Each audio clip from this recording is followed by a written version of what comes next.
today after working with states and cities and power companies. The EPA is setting the first ever nationwide standards to end the limitless dumping of carbon pollution from power plants. Here's how it works.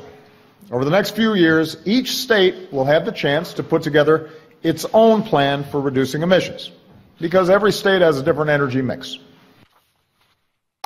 President Obama unveiling his plan to limit carbon from power plants. Under what the president is proposing, power plants would be required to reduce carbon dioxide emissions by 32% by the year 2030. Other rules limit the construction of new coal-burning plants and require more use of clean energy sources such as wind and solar. The president says it's a bold step to slow climate change. But how will it affect the economy, consumers, states, and everybody's pocketbook? To talk about it, we're pleased to call on our panel from Newsmax Washington, my old colleague in the House, Pete Hoekstra, the former chairman of the House Intelligence Committee, and from New York via Skype, a columnist for the Fiscal Times, Liz Peek. Liz, here's a matter of fiscal concern. How much is this plan going to end up costing the states? Well, that's the question. And of course, to use Obama's language, here's how it really works. We know, looking at what, for example, Germany has done, that when you basically set enormously high requirements for alternative or renewable fuels, which Germany has done, they're trying to get to 30%, not dissimilar from Obama's program. The cost of electricity in Germany is 4 times what it is in the United States. That's the kind of data point that Americans need to be aware of when we're looking at this program. The second thing I think Americans need to know is, yes, the United States is a major contributor to carbon emissions, but China now accounts for 28% of global emissions, twice what the United States is coming up with.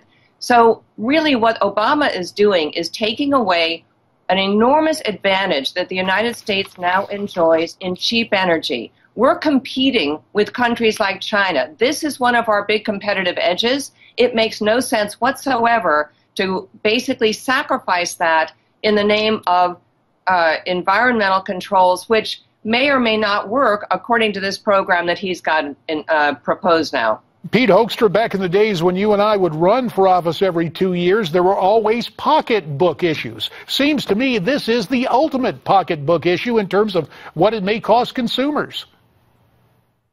It really is, J.D. It is a pocketbook issue for consumers and for businesses.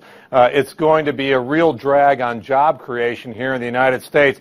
But I think you take it one level further. You take a look at the coal industry, the families and the communities that have provided the material that for decades has provided an opportunity for Americans to have low-cost energy, to be competitive on a global basis. Those families, those communities, and those states are really being hammered. This president almost single-handedly is wiping out an industry through mandates and through actions that many people think are unconstitutional. They're beyond the authorities of this president to set statewide limits on carbon emissions, to force the coal industry to use technology that is not commercially available to hit these targets.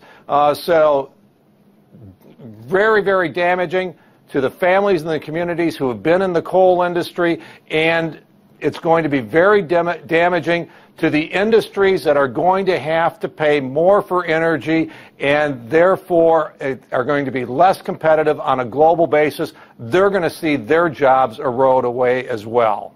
A minute 30 remains, and we have to turn to another vital topic, Puerto Rico. Puerto Rico defaulting after paying only a fraction of a $258 million debt. Liz, what happens now that Puerto Rico has defaulted?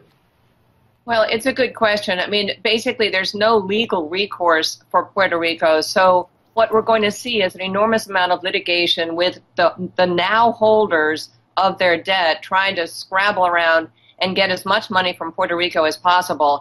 I think what's worrisome about this, not only obviously have fiscal management issues led to this tremendous crisis, and by the way, there are a lot of cities like Chicago that face similar kinds of problems, but I also think that basically we are hearing over and over again from our elected leaders that it's really the fault of the lenders, that the borrowers are the people who should be protected all the time. Greece should be protected, and students with too much debt should be protected, and so forth.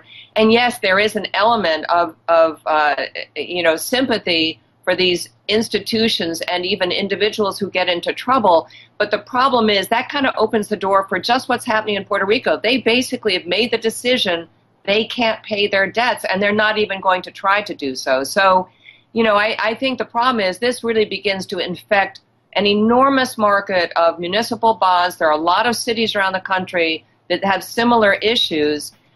Pretty soon, those costs of borrowing for cities in general and states are going to go up because no one will have confidence in it. And not only are municipalities running out of funding, unfortunately, we're running out of time. Liz Peek, Pete Hoekstra, we thank you for your insights and analysis, and we'll be back right after this.